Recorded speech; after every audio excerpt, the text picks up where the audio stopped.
This is Josh Friedman recapping Bilderberg 2024, which took place a little less than 1 week ago in Madrid, Spain. This was a very significant geopolitical meeting that, at least in my opinion, was quite overlooked, got very little press attention, was overshadowed, actually, by none other than Taylor Swift, who appeared in Madrid around the same time of the meeting, and a Real Madrid football or soccer game that wasn't even taking place in Madrid, yet that overshadowed the conference as well. There was a very, I would say, heavy police presence, pretty serious police scene of the meeting and what was taking place outside of the meeting, and a Saturday evening trip affiliated with the meeting. I might touch on that in a little bit, but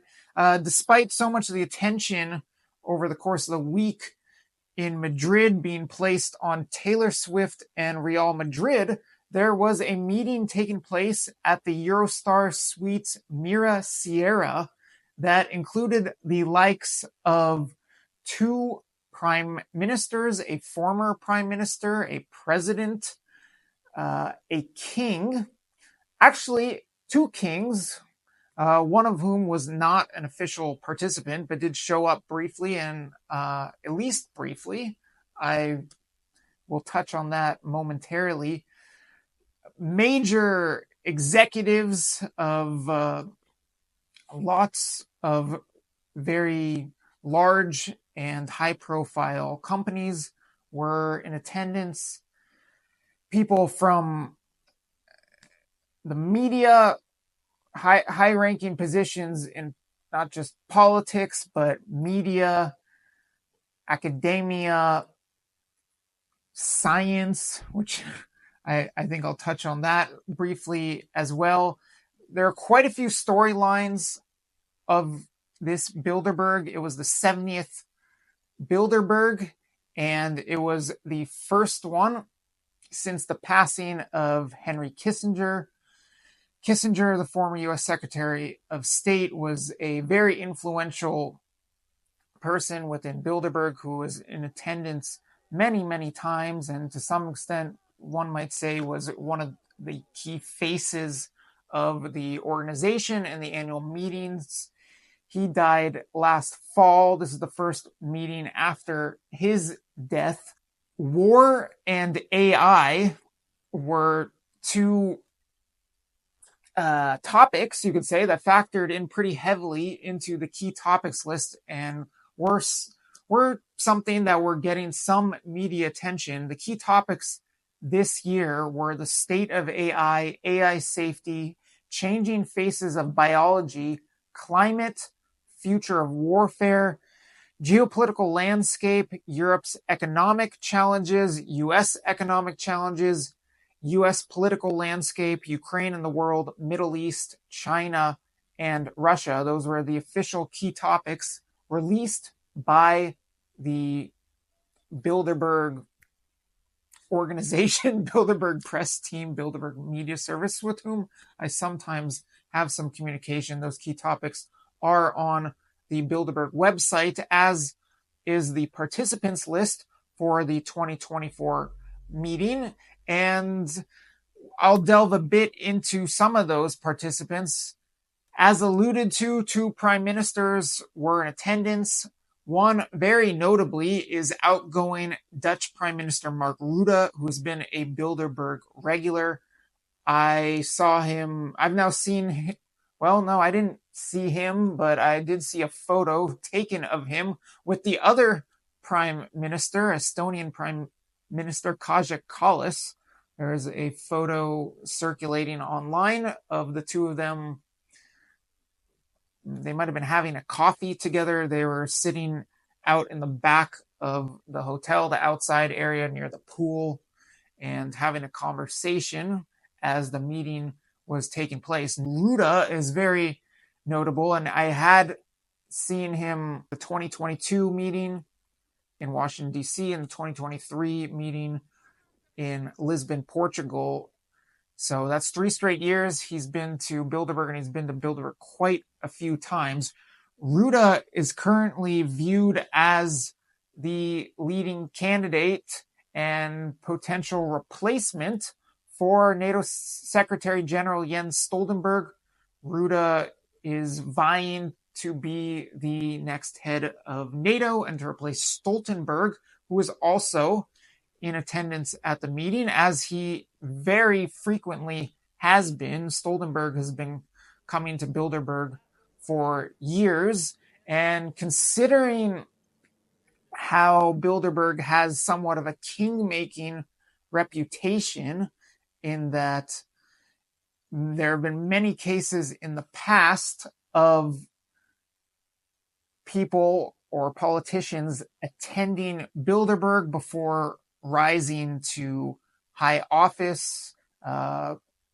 Often cited have been Bill Clinton, Tony Blair, a little more recently, Ursula von der Leyen, who, by the way, was actually in Madrid as well while Bilderberg was taking place.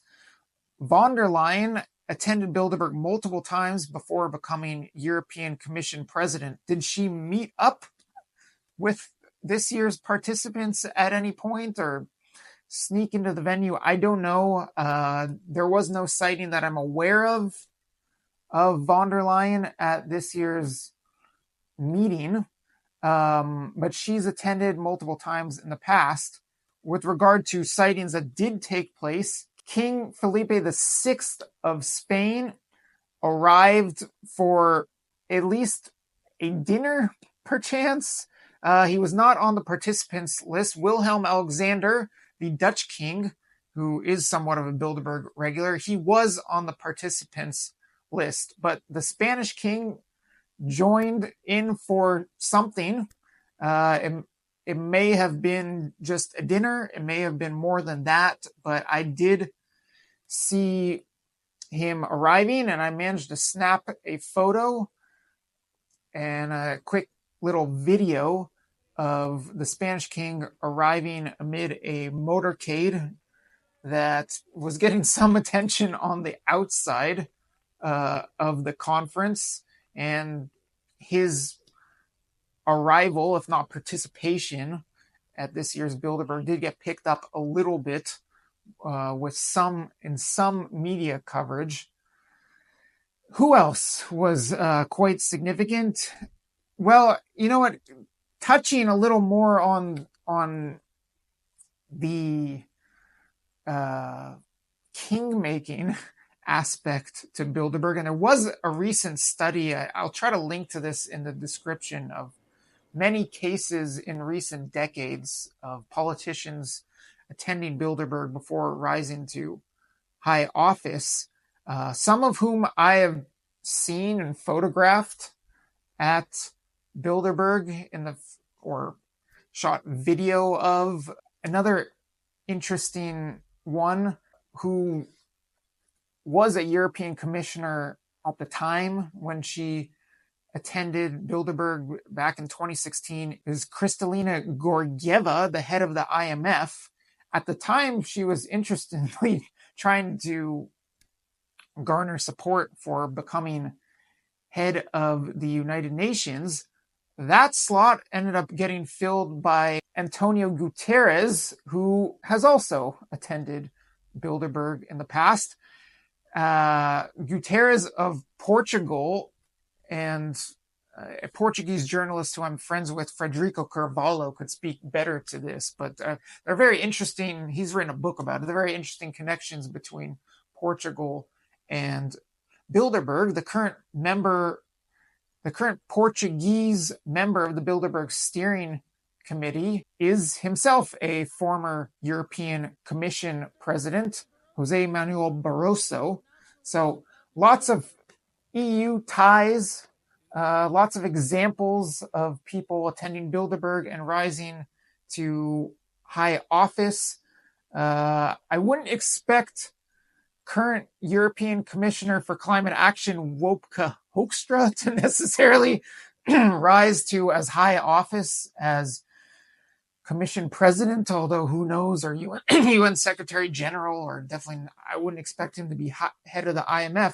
But I did see Hoekstra there, and I tried to ask him a question about his former boss, Rutte's chances to become next NATO Secretary General. Hoekstra was out starting a jog at the time, and he just jogged right by me. He didn't answer the question, but he's another interesting example of people rising up the ranks who've attended Bilderberg over the years. I saw Hoekstra with Rutte in Washington, D.C. 2 years ago. At the time, Hoekstra was the Dutch foreign minister.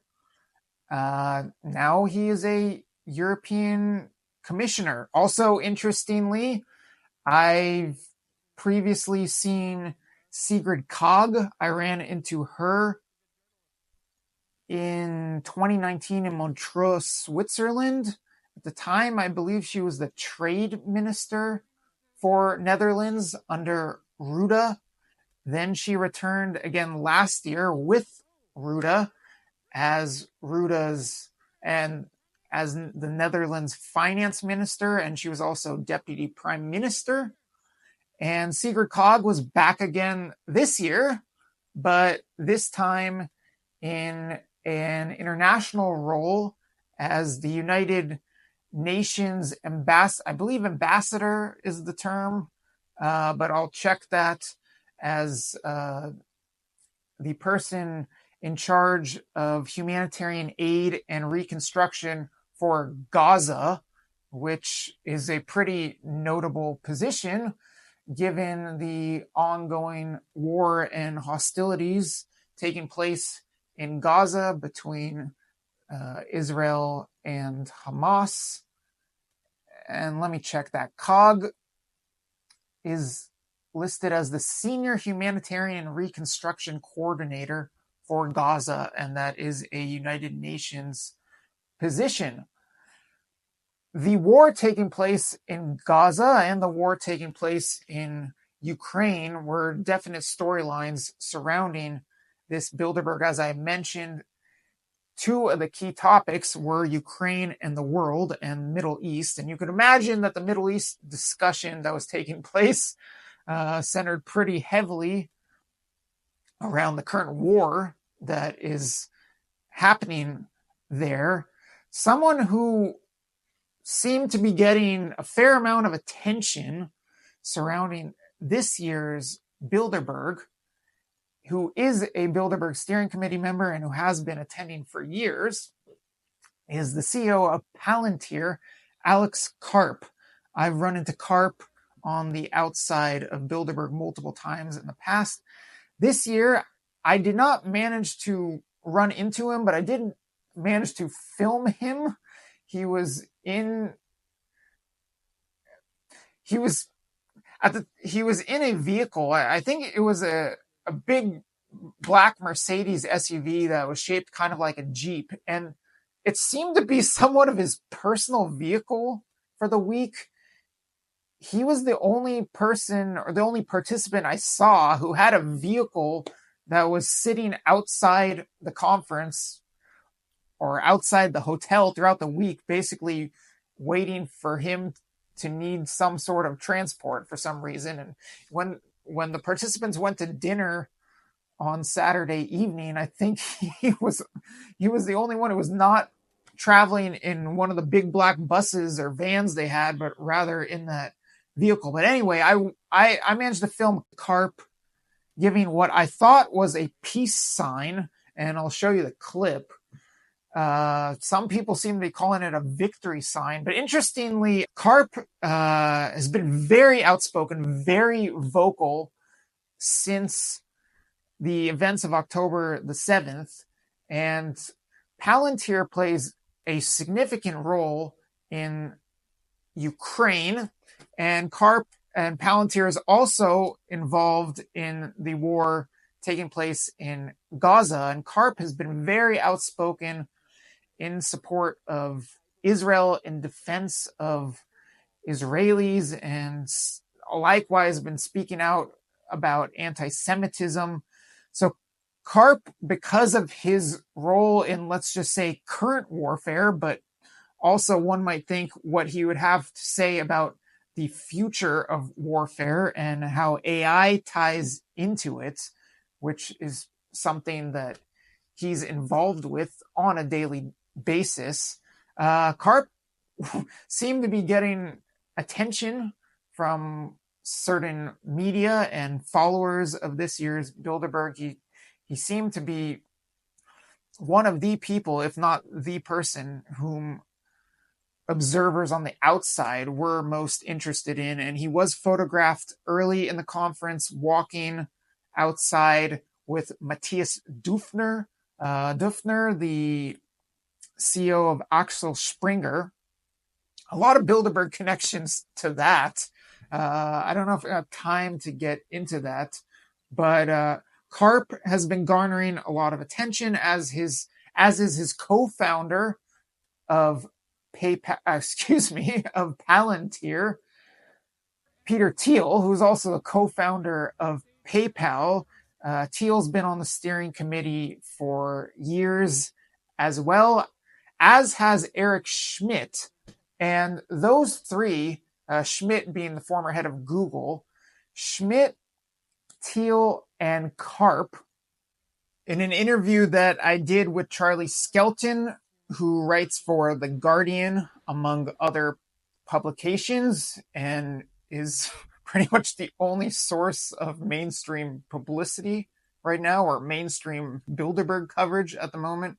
Anyway, in this interview, which you can see on the We Are Change YouTube channel, Charlie referred to Schmidt, Thiel, and Karp as an ideological node within Bilderberg. And we talked about how he views that those three are jockeying for influence within Bilderberg in the aftermath of Kissinger's passing, and that they are three of the most influential members of the steering committee and the Bilderberg group, if you would refer to it as that. And that would make sense given all three of them have connections to big tech, or technology in general, artificial intelligence for that matter.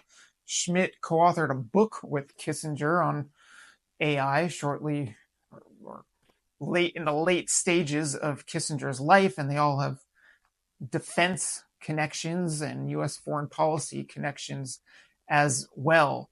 There are a lot of other storylines to this Bilderberg 2024 that for that matter really haven't been storylines, and the fact that there's been such little media coverage of this conference. But I would say one interesting topic that appeared on the key topics list, which is definitely not my forte, is the changing faces of biology. And I did think that there were some significant individuals from the scientific and public health spheres who were there, two of whom I saw.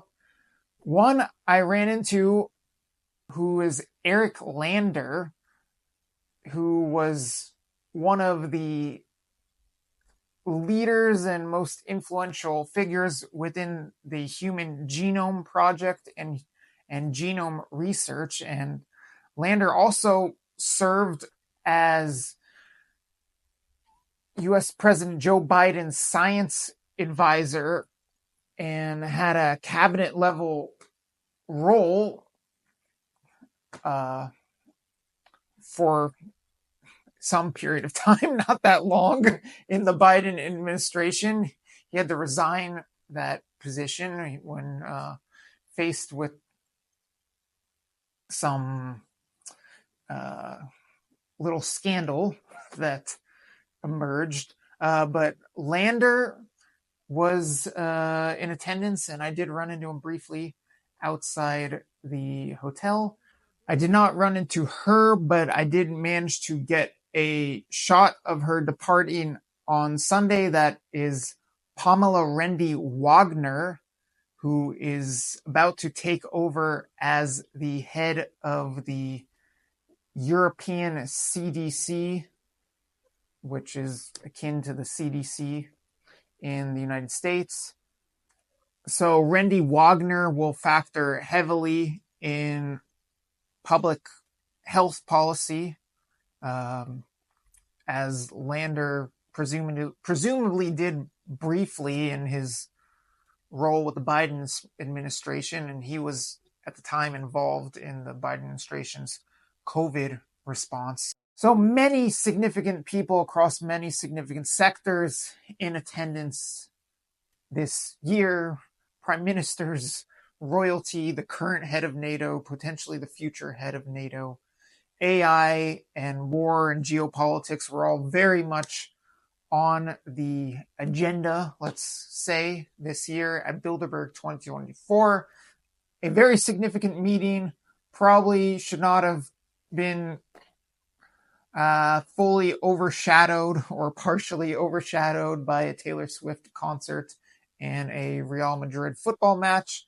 But nonetheless, that was largely the case. But I enjoyed reporting from the outside of the meeting, and I'll try to do some more follow-up coverage and try to maybe extract some additional tidbits about what took place during this very private yet important summit-style meeting that took place in Madrid, Spain, less than 1 week ago. So thank you very much for tuning in and for your interest in the subject matter, and I will see you in a future report.